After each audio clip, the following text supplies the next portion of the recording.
5। तो सारे वैल्यू जो मैं निकाला है तो ये आया है।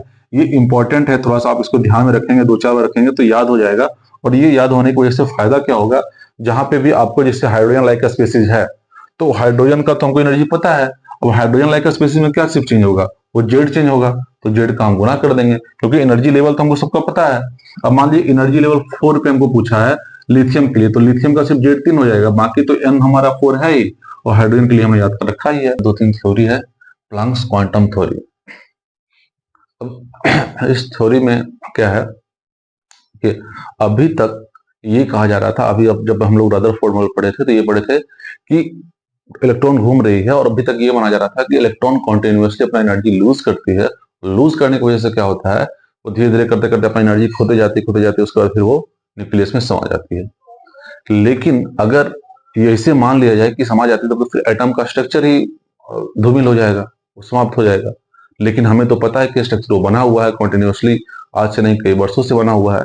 तो इसको फिर एक स्टडी किए, प्लांक्स ने स्टडी किया और उन्होंने बताया कि जो एनर्जी निकल रही है या फिर ऑब्जर्व हो रही है, एनर्जी को ले रहा है या बाहर निकाल रहा है, इस दोनों केस में ये कंटिन्यूसली नहीं होता है। कंटिन्यूसली नहीं होकर क्या होता है, डिसकंटिन्यूसली होता है। मतलब एक साथ लगातार जाते नहीं रहता, या एक साथ लगातार आते नहीं रहता है, ये छूट छूट के जाता है। और छूटने छूटने को इस तरह से बोला कि ये एनर्जी के पैकेट्स के रूप में जा रहा है, कि बहुत सारा एनर्जी है उसको एक पैक कर दिए, फिर पैकेट के रूप में गया, फिर दूसरा पैकेट है, फिर धीरे धीरे इसके पीछे जा रहा है, फिर तीसरा पैकेट है इसके पीछे जा रहा है। ठीक, तो इसी जो एनर्जी का पैकेट था उसी को उन्होंने एक नाम दिया क्वांटम। तो एनर्जी के पैकेट को एक नाम पड़ गया वहां से क्वांटम, और उसी की वजह से उसका नाम भी पड़ गया क्वांटम थ्योरी। लेकिन लाइट के केस में इसी जो एनर्जी का पैकेट है उसको एक अलग से नाम दिया गया, क्या बोला गया, फोटोन बोला गया। तो एनर्जी जो आपका निकल रहा है या ऑब्जर्व हो रहा है तो उसको उन्होंने बोला कि डिसकंटिन्यूसली है। तो वो जो समस्या थी रदरफोर्ड में वो यहाँ पे क्या हो गया, समाप्त हो गया। उसका वो हल निकाल लिया कि नहीं डिसकंटिन्यूसली चलता है, पैकेट के फॉर्म में चलता है, और लाइट के केस में हम इसको फोटोन बोलते हैं। और ये जो एनर्जी निकलेगा वो किसके प्रोपोर्शनल होगा, तो फ्रीक्वेंसी के प्रोपोर्शनल होगा। ये उनका प्रपोजल था इस थ्योरी में कि जो एनर्जी निकल रही है वो एनर्जी फ्रीक्वेंसी के प्रोपोर्शनल होगा। तो ई जो होगा एनर्जी वो प्रोपोर्शनल किसके होगा, फ्रीक्वेंसी के। जैसे जैसे फ्रीक्वेंसी बढ़ेगा एनर्जी भी अपने आप बढ़ती जाएगी। अब हम इस प्रोपोर्शनलिटी को हटाना चाहते हैं तो एक कांस्टेंट देना पड़ेगा, और यहाँ पे हमने कांस्टेंट दिया एच, जिसको प्रोपोर्शनलिटी कांस्टेंट या फिर प्लांक्स कांस्टेंट बोला जाता है।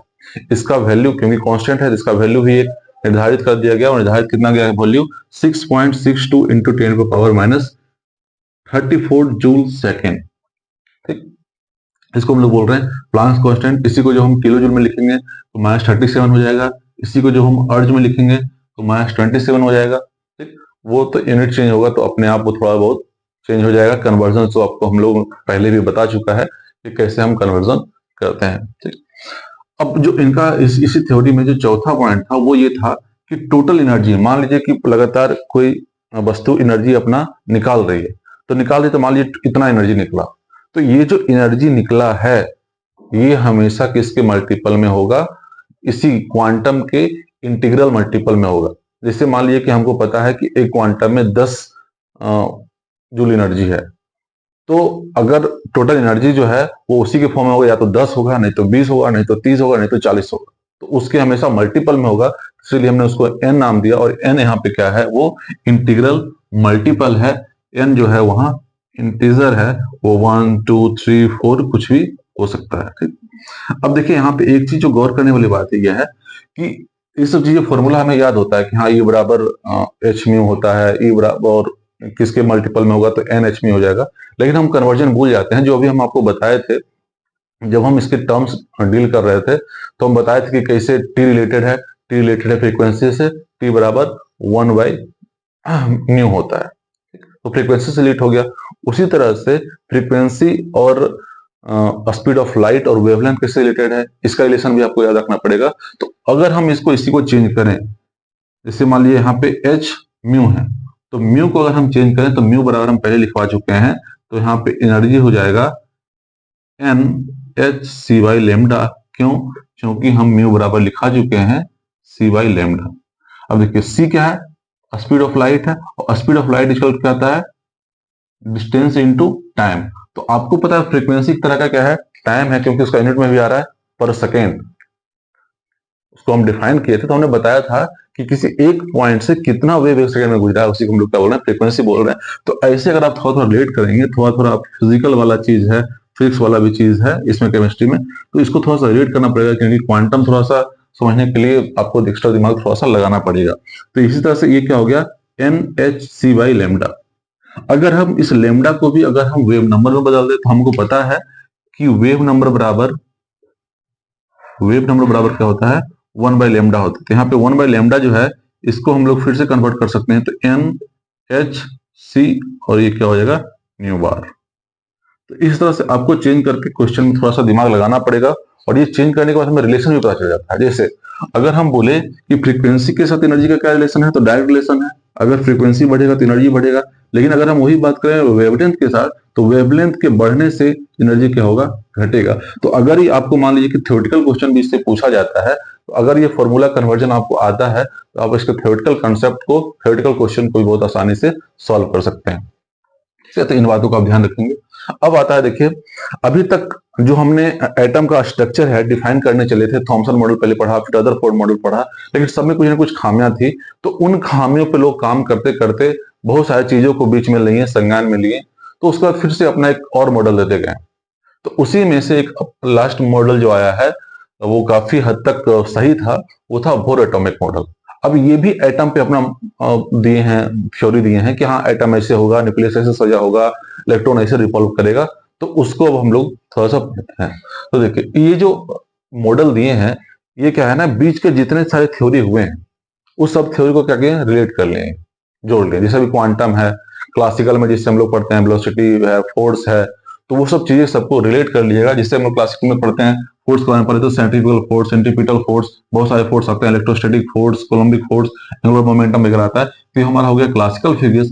और क्वांटम थ्योरी जो अभी हमने क्वांटम पढ़ा है, क्वांटम का, इस दोनों को रिलेट करके उन्होंने एक अपना मॉडल दिया। और ये जो है इनका जो मॉडल है, ये दो चीज पे है। एक तो ये पार्टिकल नेचर पे, इलेक्ट्रॉन का पार्टिकल नेचर पे बेस्ड है, और दूसरा ये है कि सिर्फ सिंगल इलेक्ट्रॉन स्पीसीज पे एप्लीकेबल है। जैसे मान लीजिए कि हमें पता है कि हाइड्रोजन में कितना इलेक्ट्रॉन होता है, एक इलेक्ट्रॉन होता है। हीलियम में दो इलेक्ट्रॉन होता है और प्लस चार्ज है, तो एक इलेक्ट्रॉन बाहर निकला है, यानी कि इस पर भी कितना है, एक इलेक्ट्रॉन है। लिथियम में तीन इलेक्ट्रॉन होता है, लेकिन यहाँ पे +2 है, यानी कि दो इलेक्ट्रॉन को ये बाहर कर चुका है, तो ये भी कैसा है, सिंगल इलेक्ट्रॉन स्पीसीज हो गया। तो इसी तरह के और जो स्पीसीज हैं उसके लिए एप्लीकेबल है, बस कंडीशन क्या है कि सिंगल इलेक्ट्रॉन स्पीसीज होना चाहिए, उसमें सिर्फ एक ही इलेक्ट्रॉन होना चाहिए। ठीक, अब ये जो हमने बात किया कि पार्टिकल नेचर ऑफ इलेक्ट्रॉन, तो देखिए होता क्या है कि जब तक डी ब्रोगली नहीं आए थे तब तक ये मान के चल रहा था कि सारी चीज पार्टिकल नेचर टाइप का है, जैसे पार्टिकल जैसे बिहेव करता है, टकराया है तो एनर्जी देगा, वो सब बातें हम सोच रहे थे। वेव के बारे में हम सोच नहीं रहे थे, इलेक्ट्रॉन के वेव नेचर के बारे में। जब डी ब्रोगली आए तो उन्होंने ये बताया कि क्या है कि पार्टिकल, चाहे इलेक्ट्रॉन जो है उसके पास ड्यूअल नेचर है, पार्टिकल की तरह भी बिहेव कर सकता है और वेव की तरह भी बिहेव कर सकता है। ये कंडीशनल बातें हैं कि कब वो कहाँ किस तरह से बिहेव कर रहा है। जैसे ये बोला भी गया उस थ्योरी में कि जैसे अगर हमें भी लाइट के स्पीड से अगर फेंक दिया जाए, तो हम तो पार्टिकल हैं, एक तरह से पदार्थ हैं, मैटर है, तो अगर हमें भी लाइट के स्पीड से फेंक दिया जाए तो हम भी एक तरह से वेव की तरह काम करने लगेंगे। ठीक, और हमने जब इलेक्ट्रोमैग्नेटिक वेव पढ़ा था तो उसमें हमने पढ़ा भी था कि वैसा वेव जिसका स्पीड क्या हो, लाइट के स्पीड के बराबर हो। तो ये सब थ्योरी थी। थ्योरी में हमेशा एडवांसमेंट आते रहता है, उस पर रिसर्च होते रहते हैं। ठीक, तो ये थ्योरी था, और इसमें से देखिए ये कुछ जो क्लासिकल लॉज का जो यूज किया था उन्होंने, तो उसको देखिए हम लोग जान लेते हैं, क्योंकि इसका भी यूज हम इसके थ्योरी में आगे करेंगे। तो इलेक्ट्रोस्टैटिक फोर्स या कोलम्बिक फोर्स, दो चार्ज के बीच में जो फोर्स लगता है, उसके लिए एक फॉर्मूला दिया हुआ है, F बराबर K Q1 Q2 by R square. ये Q1 Q2 आपको कैसे लेना है, वो चार्ज के हिसाब से लेना है, प्लस चार्ज है माइनस चार्ज है उसके हिसाब से लेना है।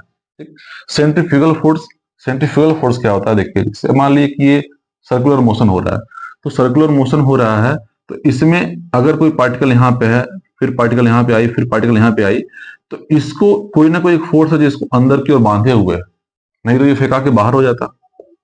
ठीक, तो अंदर की ओर जो फोर्स लगा हुआ रहता है उसको बोलते हैं हम लोग सेंट्रीपिटल फोर्स, सेंट्रीपिटल फोर्स। और बाहर की तरफ जो फोर्स लग रहा होता है उसको हम लोग क्या बोलते हैं, सेंट्रीफ्यूगल फोर्स। दोनों फोर्स बैलेंस है तभी जाके क्या हो रहा है, ये चल पा रहा है।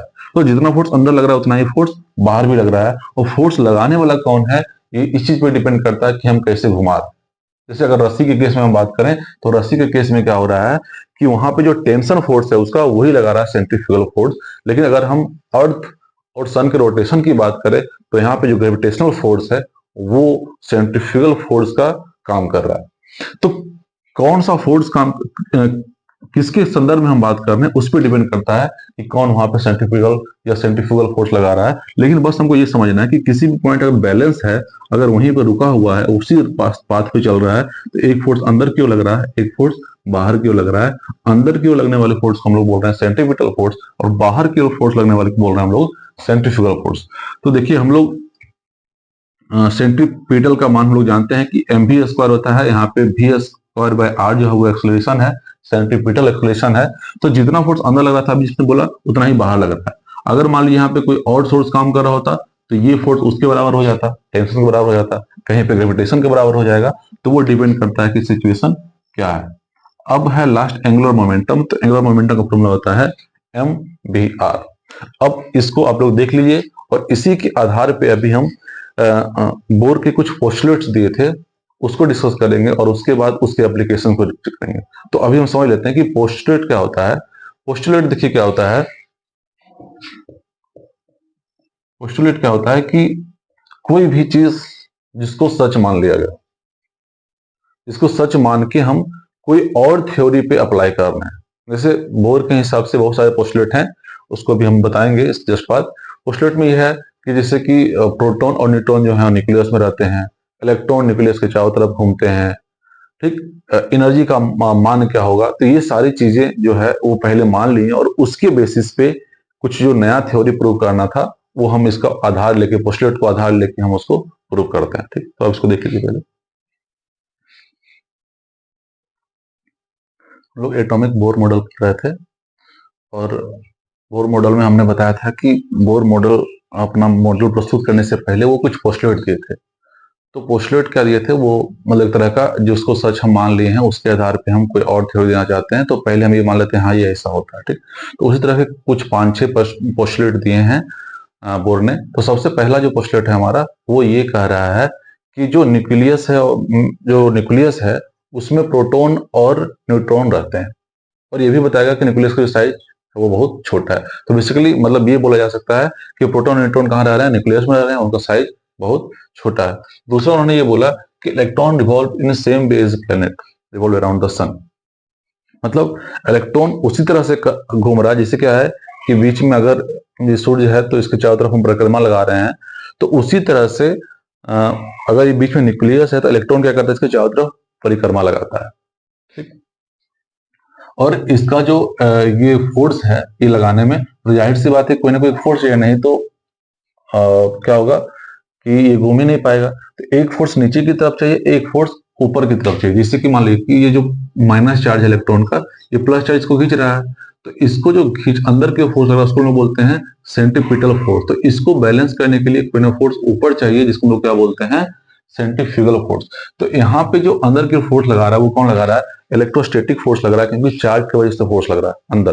प्लस चार्ज क्या कर रहा है, माइनस चार्ज को खींच रहा है। तो वो जो खींच रहा है, तो अगर उसको उसी पाथ पे घूमना है तो कोई ना कोई फोर्स अंदर बाहर की ओर भी लगना चाहिए, तब उसको तान के रखेगा ना एक जगह पे। तो वही फोर्स क्या होता है, सेंट्रीफ्यूगल फोर्स क्या करते हैं, इसको बैलेंस करके रखते हैं। तीसरा है कि electron revolve in those orbit only where angular momentum is integral multiple of h/2π। तो ये क्वांटम के थ्योरी से ही ले लें कि सिर्फ वैसे में ही सारे ऑर्बिट में नहीं घूमेगा, ये सिर्फ वैसे ऑर्बिट में घूमेगा जिसका एंगुलर मोमेंटम क्या हो, h/2π के मल्टीपल हो। h/2π का मल्टीपल कहने का मतलब अगर h/2 का वैल्यू 5 है तो 10, 15, 20 ऐसे पॉसिबल हो सकता है। तो देखिए h/2 है और उसके मल्टीपल यानी कि n नंबर है, और n यहाँ पे क्या होगा 1, 2, 3, 4, 5 कुछ भी हो सकता है, 1 गुना, 2 गुना, 3 गुना, ठीक। तो एंगुलर मोमेंटम किसके मल्टीपल हो, h/2π के मल्टीपल हो, उसी ऑर्बिट पे सिर्फ इलेक्ट्रॉन घूमेगा, बाकी सारे ऑर्बिट पे नहीं घूमेगा।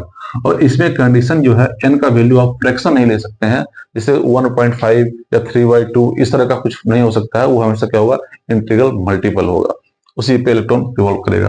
जैसा स्टेशनरी ऑर्बिट, जैसा कि एनर्जी का ही जो कंफ्यूजन था रदरफोर्ड के मॉडल में, जो सबसे बड़ी खामियां थी कि उन्होंने ये नहीं बता पाया कि एनर्जी रेडिएट कर रहा है, एनर्जी जब रेडिएट कर रहा है तो लगातार उसका एनर्जी घटते जाएगा और वो न्यूक्लियस में समा जाएगा। उन्होंने ये बोला कि स्टेशनरी ऑर्बिट है जहां पे एनर्जी क्या है, कांस्टेंट है, रिलीज हो रहा है, ठीक, कांस्टेंट से उसको मिल रहा है, कांस्टेंट से रिलीज हो रहा है, ठीक।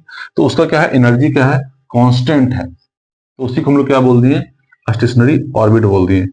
एनर्जी लेवल, और उन्होंने क्या देखा कि हर ऑर्बिट का अपना डिफरेंट डिफरेंट एनर्जी है, मतलब जैसे जैसे हम बढ़ते जा रहे हैं उसके हिसाब से एनर्जी चेंज होते जा रहा है, ठीक। तो हर लेवल का एक अपना एनर्जी, हर ऑर्बिट का एक अपना एनर्जी है, तो उसी का अपने नाम दे दिया बोर ने, लेवल, लेवल दे दिया, या फिर उसी को सेल नाम दे दिया। तो उसको डिफाइन करने का तरीका ही बताया, जैसे मान ली लेवल 1 है, लेवल 2 है, लेवल 3, लेवल 4, लेवल 5, तो उसको एक अल्फाबेटिकल नाम भी दे दिया गया, KLMN। तो इसीलिए जब हम ऑर्बिट बनाते हैं, जैसे देखिए हम ये ऑर्बिट बना रहे हैं, जैसे पहला जो ऑर्बिट है उसको हम के नाम दे दिए, फिर सेकेंड ऑर्बिट है उसको एल नाम दे दिए, थर्ड ऑर्बिट को हम एम नाम दे दिए।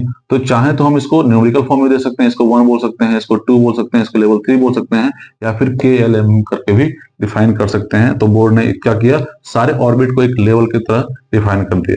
उसके बाद इन्होंने ये बोला कि एनर्जी इमिट हो रहा हो, वो निकल रहा हो, या वो एनर्जी ले रहा हो, वो हमेशा कैसे होगा, कब होगा, जब वो एक स्टेशनरी ऑर्बिट से दूसरे स्टेशनरी ऑर्बिट पे जाना चाहेगा।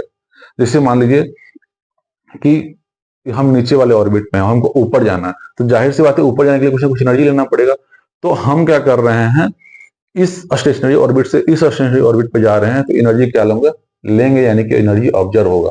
लेकिन अगर हम ऊंचे वाले ऑर्बिट पे हैं और हमको नीचे आना है, तो क्या करना पड़ेगा, एनर्जी हमको अपना घटाना पड़ेगा, तो अपने आप क्या होंगे, नीचे आ जाएंगे, ठीक। तो वही बोला गया कि एनर्जी कब निकलेगा या कब ऑब्जर्व होगा, जब एक स्टेशनरी ऑर्बिट से दूसरे स्टेशनरी ऑर्बिट पे जाएगा, उसके बीच में कहीं नहीं कुछ हो रहा है।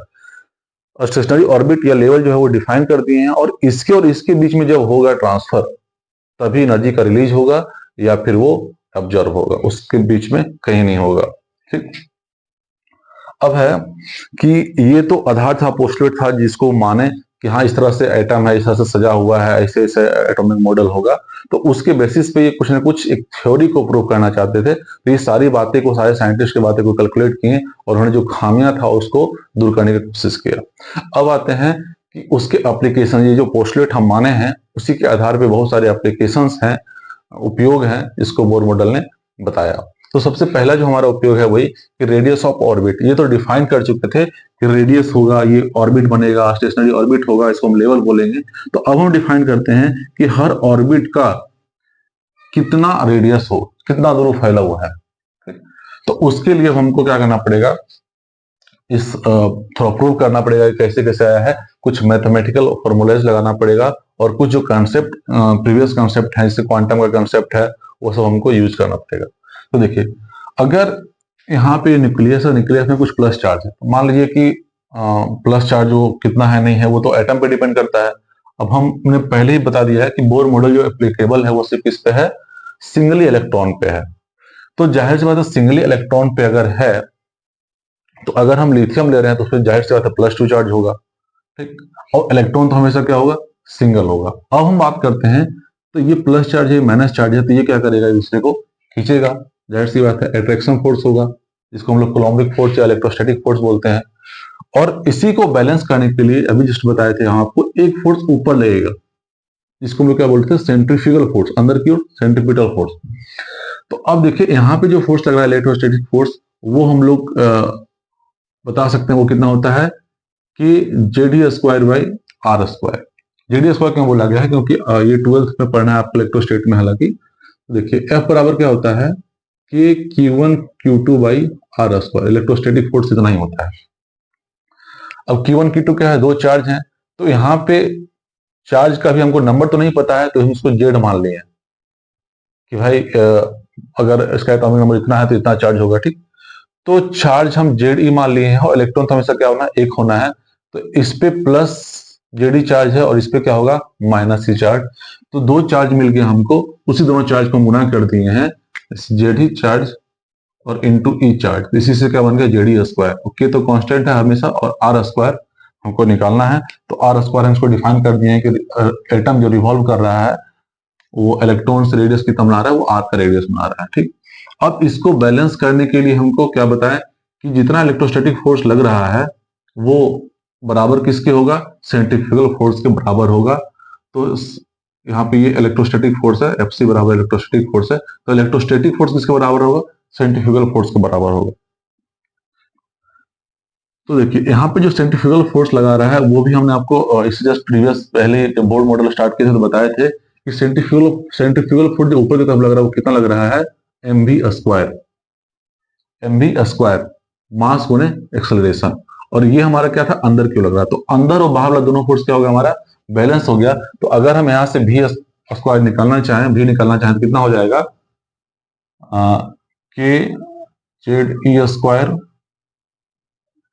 इंटू आर, और नीचे आ जाएगा क्या हमारा, सॉरी इंटू आर स्क्वायर और आर, और नीचे आ जाएगा आपका एम इंटू आर स्क्वायर। अब देखिए इस आर से आर को हम काट भी सकते हैं, ठीक है, तो क्या बचेगा हमारा, K Z E square by M into R. अब देखिए हमको पता है कि बोर्ड ने पहले ही बोला कि उसका जो एंगुलर मोमेंटम होगा हमेशा किसके मल्टीपल होगा, तो एच बाई टू पाई के मल्टीपल होगा। तो हमको क्या कर रहे हैं कि एंगुलर मोमेंटम को H two by N H by two pi के हम बराबर कर दिए हैं। तो अब यहां से अगर हम भी निकालते हैं तो यहां से भी हमारा क्या आ जाएगा, यहां से हमारा भी आ जाएगा N H by two pi M into R, या फिर एम आर बोल सकते हैं। अब देखिए यहाँ पे भी निकालना है, यहाँ पे भी निकालना है, तो हम इस दोनों इक्वेशन को क्या कर सकते हैं, इक्वेट कर सकते हैं। इसमें इसका वैल्यू है, इसमें इसका वैल्यू हम रख सकते हैं। तो हम क्या कर रहे हैं, भी का जो वैल्यू है सेकेंड में जो आया है उसको हम फर्स्ट में पुट कर रहे हैं। अब देखते हैं फिर क्या होता है। अब देखिए यहाँ पे भी स्क्वायर था और यहाँ पे भी है, तो इसका जब हम स्क्वायर कर दे तो किसके बराबर हो जाएगा, तो हम क्या किए, इसका स्क्वायर कर देंगे। ठीक, यहाँ पे जो हम भी का मान निकालें इसको स्क्वायर कर दिए, और यहाँ पे भी स्क्वायर है, तो यानी ये दोनों जो मान है वो क्या हो जाएगा, इसके बराबर हो जाएगा। तो इसको हम इक्वेशन फर्स्ट नाम दे रहे हैं और इसको इक्वेशन सेकेंड नाम दे रहे हैं। तो इक्वेशन सेकेंड को अगर हम यहाँ पे भी पे रखेंगे, क्योंकि दोनों भी का मान है, इसको हम क्या कर दें, सिर्फ यहाँ पे रख दिए, उसका स्क्वायर कर देंगे क्योंकि ये भी का मान था। अब देखिए जब हम इसको सॉल्व करेंगे तो आपके पास, देखिए सॉल्व करिए, बस सॉल्व बहुत करना आसान है। अब इसका स्क्वायर किया तो एन स्क्वायर एच स्क्वायर हो गया, नीचे वाले का स्क्वायर किया तो 4 pi square M square R square हो गया, और ये तो जैसे था उसको वैसा ही लिख दिए। तो यहाँ से जब आप आर निकालेंगे तो आप इसको एक बार चाहे तो स्क्रीनशॉट ले लें या फिर पॉज करके लिख लेंगे, इसको बाद से मिटा के हम कैलकुलेशन अभी करेंगे यहाँ पे, ठीक है ना।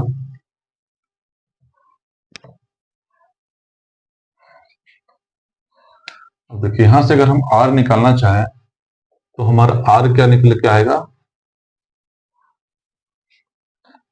देखिए इस आर से ये आर तो कट जाएगा, तो यानी यहाँ पे आर बचेगा।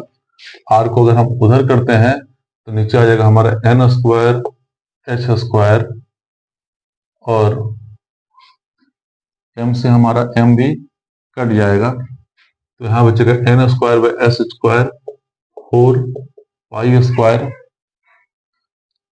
M K Z E square. इसको आप सॉल्व कर सकते हैं, बस इसको दाएं और बाएं करना है, और जो कॉमन था उसको हमने काट दिया। ठीक, तो हमारा ये आया। तो इसमें आप ये देख रहे होंगे कि एच जो है वो कांस्टेंट है, उसके अलावा जो पाई है वो कांस्टेंट होता है, के का वैल्यू कांस्टेंट होता है, एम एम क्या है कि एम को हम क्या कर रहे हैं, एटॉमिक नंबर से भागा दे रहे हैं, तो हमेशा वो सेम आएगा। जैसे मान लीजिए कि लिथियम है तो उसका 7 है, तो हम नीचे 7 से भागा दे रहे हैं, तो हाइड्रोजन आइटम के बराबर ही हो जाएगा। हाइड्रोजन आइटम का भी 1 और इसका 7 था तो हम 7 से भागा दे दिए। ठीक, तो मिला जुला के हमेशा 1 आता है, तो मास भी क्या होगा, कांस्टेंट होगा। ये कंफ्यूजन थोड़ा आता है कि सर मास कैसे कांस्टेंट हो जाएगा, हम तो अलग अलग आइटम ले रहे हैं, तो मास कैसे कांस्टेंट होगा, आपको ये समझ में आ गया होगा। अगर नहीं समझ में आया है तो फिर से आप हमको बोलिएगा तो मैं उसको बता दूंगा। अब जब हम इस सारे कांस्टेंट का वैल्यू रखते हैं, जैसे हमें पता है कि के का जो कांस्टेंट का वैल्यू होता है वो कितना होता है, 9 इंटू 10⁻9 न्यूटन मीटर स्क्वायर। उसी तरह से एच प्लांक्स कांस्टेंट का वैल्यू हमने जस्ट बताया है 6.62 इंटू 10⁻34 जूल सेकेंड। तो सब जब सारे कांस्टेंट का हम वैल्यू रखते हैं तो हमारे पास जो आर का वैल्यू निकल के आता है वो कितना आता है, 0.529 इंटू 10 स्क्वायर जेड एंगस्ट्रॉम, ये हमारा निकल के आता है। अब देखिए हम अलग अलग एटम्स के लिए भी निकाल सकते हैं। ये जो जेड है वो हर किसी के लिए अलग होगा। इसके लिथियम के लिए हीलियम के लिए कितना होगा, तो 2 होगा। लिथियम के लिए कितना होगा, 3 होगा।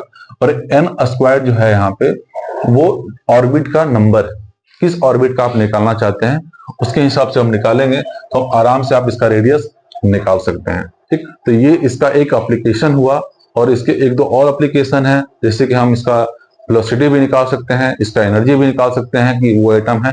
और ये सारी बातें आपको ये ध्यान रखना है, ये हमेशा किस पे एप्लीकेबल होगा, सिंगल इलेक्ट्रॉन स्पीसीज।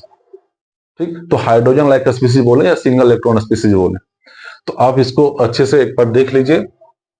और मैं एक और जो इसका एप्लीकेशन है अभी अब उसको भी बता देते हैं आपको, क्योंकि वो इसी पे बेस्ड है, इसी से वो हो जाएगा फॉर्मूला। तो आप अब रेडियस का देख चुके हैं, तो रेडियस का आप इसको उतार सकते हैं आराम से। रेडियस का हमने आर का वैल्यू यहाँ पे लिखा है, तो इसको आर के वैल्यू को आप यहाँ पे नोट डाउन कर सकते हैं। और उसके बाद सारा जो हम वैल्यू जो कांस्टेंट का पुट करेंगे तो कितना आएगा, जैसे के का वैल्यू हमने लिख दिया है, एच का वैल्यू आपको पता है 6.62 इंटू 10⁻34 जूल सेकेंड। उसी तरह से पाई का वैल्यू आपको पता है 22/7।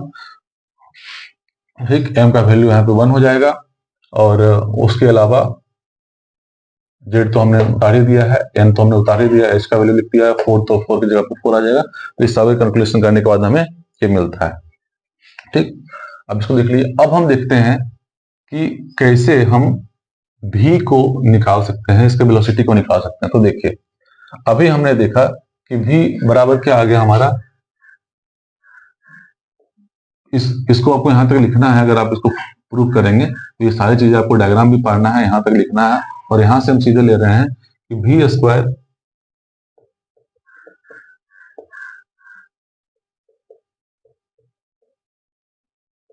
बराबर हमारा क्या आ गया कि Z E square by M R.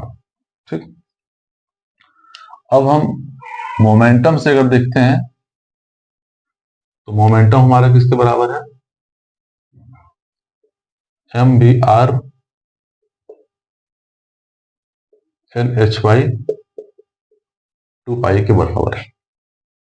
ठीक, अब देखिए इसको इक्वेशन 1 और इसको इक्वेशन 2 अगर हम मान लेते हैं, तो इसको हम चाहे तो ऐसे भी लिख सकते हैं, इस फॉर्मूले को हम चाहे तो ऐसे भी लिख सकते हैं, v इंटू वी, यानी वी स्क्वायर लिखने का तरीका हमारा होगा। तो अभी इसको v लिख देते हैं। अब यहाँ पे देखिए v इंटू वी लिख सकते हैं, v इंटू वी लिख सकते हैं। तो एक भी हमको क्या कर रहे हैं, इसी में से एक भी को हम क्या कर रहे हैं कि जेड ई स्क्वायर एम, और एक भी को हम नीचे लिखना है। अब ये क्या बन गया, एम भी आर बन गया। और एम भी आर जब बन गया है तो now putting the value of equation second in first. ठीक, फर्स्ट में जब हम उसका वैल्यू पुट कर रहे हैं, फर्स्ट में जब हम उसका वैल्यू पुट करेंगे तो क्या होगा, देखिए एम बी आर की जगह पे क्या लिखेंगे हम, एन एच बाई 2 पाई। तो यहां से भी बराबर क्या आ जाएगा हमारा, के जेड स्क्वायर तो ऐसे ही रहेगा। और एम बी आर की जगह पे हम क्या करना है, एन एच इंटू 2 पाई कर देंगे।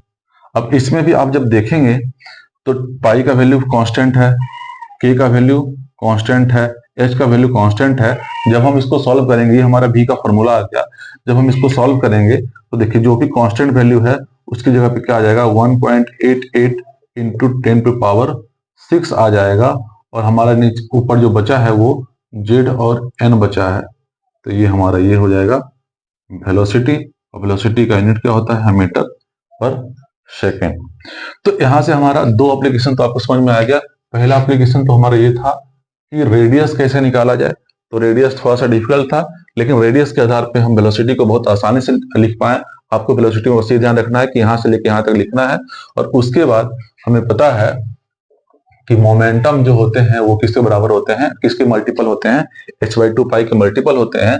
बस हमने बस वही चालाकी किया, ये v स्क्वायर में एक v को हम नीचे कर दिया, ये mvr बन गया। और mvr बनने के बाद हम इसकी वैल्यू को यहाँ पे रख पाए। और रखने के बाद हमें जो वैल्यू मिला उसमें हम कांस्टेंट का वैल्यू पुट किए और हमारे पास जो रिजल्ट है वो आके मिल गया। तो अब आप देख सकते हैं क्वेश्चन इसमें बहुत तरीके के आते हैं। सबसे मेन जो हमारा फोकस है क्वेश्चन पे बच्चे नहीं सोच पाते हैं, थ्योरेटिकल पोर्शन तो सोच लेते हैं। तो देखिए यहाँ पे क्या करना है, जैसे अगर मान लीजिए कि हमें दे दिया है कि हाइड्रोजन का इतना है, तो और हाइड्रोजन का मान लीजिए कि 20 मीटर पर सेकंड दे दिया है आपको। अब बोला है कि आप यही चीज हीलियम के लिए निकालिए, पहले ऑर्बिट के लिए। ठीक, तो हमें पता है कि हीलियम का जो जेड होता है वो कितना होता है, 2 होता है। और हमें अगर फर्स्ट ऑर्बिट पे ही पूछा है तो यहाँ पे क्या लिखेंगे, 1 लिखेंगे, तो यानी इसकी जस्ट दुगना हो जाएगा। लेकिन पूछे कि 5वें ऑर्बिट पे, तो n बराबर 5 रखेंगे, जेड बराबर अगर हीलियम है तो 2 रखेंगे। तो ये चालाकी आप कर सकते हैं। बाकी ये भी पूछा जा सकता है कि जैसे जैसे जैसे मान लिया वेलोसिटी के बारे में पूछा गया, तो वेलोसिटी पूछा कि अगर हम सेम ऑर्बिट पे हीलियम एटम को रख रहे हैं, सेम ऑर्बिट पे हम हाइड्रोजन एटम को रख रहे हैं, सेम ऑर्बिट पे हम लिथियम एटम को रख रहे हैं, तो वेलोसिटी किसका ज्यादा होगा, तो जिसका जेड ज्यादा होगा। तो ये रिलेशन आपको अगर पता होगा तो बहुत आसानी से आप बता सकते हैं। उसी तरह से अगर रेडियस पूछा जाए कि रेडियस में किसका ज्यादा होगा, थर्ड ऑर्बिट पे मान लीजिए हम सारे एटम को ले रहे हैं, 3 डिफरेंट डिफरेंट एटम को ले रहे हैं, तो बताइए ऑर्बिट किसका ज्यादा होगा। तो जाहिर से हमको दिख रहा है कि जेड यहाँ पे क्या है, नीचे है, एटॉमिक नंबर क्या हमारा नीचे है, तो जिसका एटॉमिक नंबर ज्यादा होगा उसका रेडियस क्या होगा, कम होगा। ठीक, तो ये रिलेशन आप ध्यान में रखेंगे, आप इसको नोट डाउन कर लीजिए। इसके बाद एक और हमारा एप्लीकेशन है जो है एनर्जी कैसे फाइंड आउट कर सकते हैं हम, और वो इंपॉर्टेंट रिलेशन है।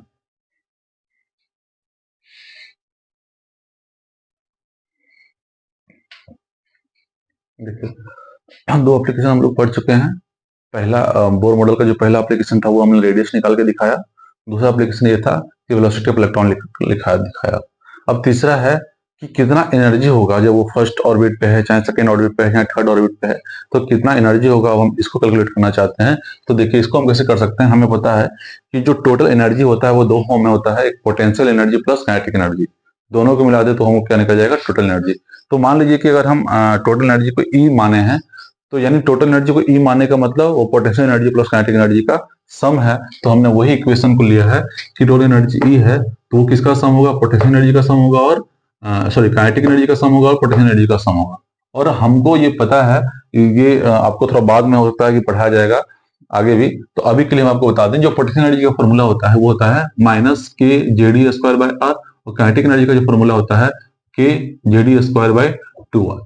आप इसको एक रिलेशन से भी जोड़ सकते हैं कि पोटेंशियल एनर्जी जो होता है काइनेटिक एनर्जी के क्या होता है, पोटेंशियल एनर्जी बराबर होता है 2 गुने काइनेटिक एनर्जी, यानी काइनेटिक एनर्जी के दोगुना हो रहा है। ठीक, माइनस में इसलिए क्योंकि देखिए यहाँ पे जो काइनेटिक एनर्जी वो किसमें है, प्लस में, और पोटेंशियल एनर्जी माइनस में, इसलिए यहाँ पे माइनस साइन लगा। और टोटल एनर्जी की जब बात करें तो टोटल एनर्जी जो होता है वो देखिए हमने निकाला है, जोड़ के टोटल एनर्जी निकाला है, जो वो माइनस में निकाला है के जेडी स्क्वायर बाय आर। तो टोटल एनर्जी से जो रिलेशन है पोटेंशियल एनर्जी का वो कितना है, 2 गुना ही है, लेकिन वो किसका है, प्लस चार्ज का है। और काइनेटिक एनर्जी किसके बराबर होता है, टोटल एनर्जी के बराबर होता है, लेकिन चार्ज का क्या होता है, नेगेटिव होता है, माइनस चार्ज होता है। यहाँ पे नेगेटिव चार्जेस जो है यहाँ पे इलेक्ट्रोस्टैटिक के केस में, तो ये बता रहा है कि इलेक्ट्रॉन जो है वो पॉजिटिव चार्ज से बाउंड है। तो देखिए हम इसी चीज को समझते हैं। अब ये दोनों इक्वेशन जो हम लिखे हैं, दोनों इक्वेशन का जो फॉर्मूला है उसको हमने लिखा है, ये माइनस में था, यहाँ पे माइनस कर दिए, और इस दोनों को जब हम जोड़ेंगे तो यहाँ पे सिर्फ एक ही डिफरेंस था, यहाँ पे 2r था, यहाँ पे r था, तो दोनों को जोड़ने के बाद हमें इतना मिलता है। अब हमने जो r का वैल्यू निकाला है उस वैल्यू को हम पुट कर दिए यहाँ पे 2n स्क्वायर h स्क्वायर, और जो नीचे वाला पार्ट था ऊपर चला गया 4 स्क्वायर m के जेड स्क्वायर ई स्क्वायर। इस वैल्यू को जब हम पुट कर देंगे पूरा, तो हमारे पास निकल के इक्वेशन आएगा, वो है En बराबर -13.6 Z square by N square electron volt per atom. तो इसमें हम देखिए हमने पहले भी बताया था कि बहुत सारी चीज जो है कांस्टेंट है, बस उसका हम वैल्यू रख रहे हैं और अपने आप हमारे पास निकल के रिजल्ट आ जा रहा है। तो ये जो रिजल्ट है आपका तीनों हमने जो निकाला है वो काफी इंपॉर्टेंट है, उसके बेसिस पे हम बहुत सारे क्वेश्चंस को बना सकते हैं। तो इसलिए हमको इस फॉर्मूले को क्या करना है, ध्यान में रखना है। तो En बराबर कितना आ गया, -13.6 Z square by N square. अब यहाँ से क्या कर सकते हैं आप, बहुत सारा क्वेश्चन आ सकता है कि जेड बढ़ा दिए हैं, यानी एटम अलग अलग ले रहे हैं, तो उसका एनर्जी क्या होगा, एन स्क्वायर बढ़ाने पे क्या होगा, तो आप निकाल सकते हैं। रिलेशन हमने थोड़ा सा आपको पहले भी हिंट कर दिया है। अब इसी के आधार पे हम हाइड्रोजन एटम के लिए क्या किए हैं, निकाल लिए हैं। हाइड्रोजन एटम के लिए जेड क्या हो जाएगा, 1 हो जाएगा, और एन हम बार बार चेंज कर रहे हैं, एक बार 1, एक बार एन का वैल्यू 1 रखें, एक बार 2, एक बार 3, एक बार 4, एक बार 5। तो सारे वैल्यू जो मैं निकाला है तो ये आया है। ये इंपॉर्टेंट है, थोड़ा सा आप इसको ध्यान में रखेंगे, 2-4 बार रखेंगे तो याद हो जाएगा। और ये याद होने की वजह से फायदा क्या होगा, जहां पे भी आपको जैसे हाइड्रोजन लाइक स्पीसीज है तो हाइड्रोजन का तो हमको एनर्जी पता है। अब हाइड्रोजन लाइक स्पीसीज में क्या सिर्फ चेंज होगा, वो जेड चेंज होगा, तो जेड का हम गुणा कर देंगे क्योंकि एनर्जी लेवल तो हमको सबका पता है। अब मान लीजिए एनर्जी लेवल 4 पे हमको पूछा है लिथियम के लिए, तो लिथियम का सिर्फ जेड 3 हो जाएगा, बाकी तो एन हमारा 4 है ही, और हाइड्रोजन के लिए हमने याद कर रखा ही है, तो आसानी से निकल जाएगा। दूसरा फायदा ये होगा आपको कि यहाँ पे आप जो देख रहे हैं कि एनर्जी का डिफरेंस है वो काफी आसानी से हम निकाल सकते हैं। E2 minus E1 10.2, E3 minus E2 1.89। तो इसको हालांकि आप प्रैक्टिस करते करते हो जाएगा, ये बस इसलिए बताया गया है आपको ये कंक्लूजन करने के लिए कि जो E2 माइनस E1 का एनर्जी है वो E3 माइनस E2 से ज्यादा है, यानी कि इस दोनों का जो एनर्जी डिफरेंस होगा इस दोनों के एनर्जी डिफरेंस से ज्यादा होगा। उसी प्रकार से 3 और 2 का जो एनर्जी होगा वो 4 और 3 से ज्यादा होगा। तो यहाँ पे जो एनर्जी डिफरेंस है, जैसे जैसे हम ऊपर बढ़ते जा रहे हैं एनर्जी डिफरेंस क्या हो रहा है, घटते जा रहा है, और जब हम जैसे जैसे नीचे आ रहे हैं एनर्जी डिफरेंस क्या हो रहा है, बढ़ते जा रहा है। इसलिए सबसे पहला का जो एनर्जी डिफरेंस है वो सबसे ज्यादा है। ठीक, ये आपको बताया गया, और ये तो हमने आपको बता ही दिया कि जब ये ऊपर जा रहा है तो ऑब्जर्व कर रहा है, नीचे आ रहा है तो इमिट कर रहा है। ठीक, तो इतनी सारी बातें थी आपको, इसमें से 1-2 क्वेश्चन देखिए और पोटेंशियल एनर्जी पे राइज हो सकता है, जैसे कि ये जो हमको फॉर्मूला अगर पता है, तो फॉर्मूला अगर पता है तो इसमें ये पूछा जाए कि काइनेटिक एनर्जी का वैल्यू इंक्रीज होगा कि डिक्रीज होगा जब हम उसके रेडियस को इंक्रीज करेंगे। तो देखिए इनवर्स प्रोपोर्शनल है, इनवर्स रिलेशन में है, काइनेटिक एनर्जी बराबर क्या है, के Z E square by 2r। 2 तो कांस्टेंट है हमारा। अब r का जो रिलेशन है इनवर्स है, तो r बढ़ने से क्या होगा, ये घटेगा। लेकिन यही बात पोटेंशियल के लिए पूछा जाए कि पोटेंशियल एनर्जी में अगर हम इसका रेडियस अगर हम बढ़ाते हैं तो पोटेंशियल एनर्जी क्या होगा, तो पोटेंशियल एनर्जी क्या होगा, बढ़ेगा, इंक्रीज करेगा। तो क्वेश्चन आएगा सर क्यों, यहाँ पे तो इनवर्स में है बट आप इसका साइन देखो, साइन क्या है, माइनस में है। आप कम कर रहे हो लेकिन किसमें कम कर रहे हो, माइनस में, तो यानी आप प्लस की तरफ जा रहे हो। तो इसीलिए अगर आप आर बढ़ा रहे हो तो पोटेंशियल एनर्जी को बढ़ा रहे हो, लेकिन काइनेटिक एनर्जी केस में अगर आप आर बढ़ा रहे हो तो काइनेटिक एनर्जी क्या होगा, उसका डिक्रीज होगा। तो बहुत सारे क्वेश्चंस है, क्वेश्चन पे भी हम आएंगे, पहले हम थ्योरेटिकल पार्ट को कंप्लीट कर रहे हैं, तो आप लोग इसको एक बार देख लें अच्छे से।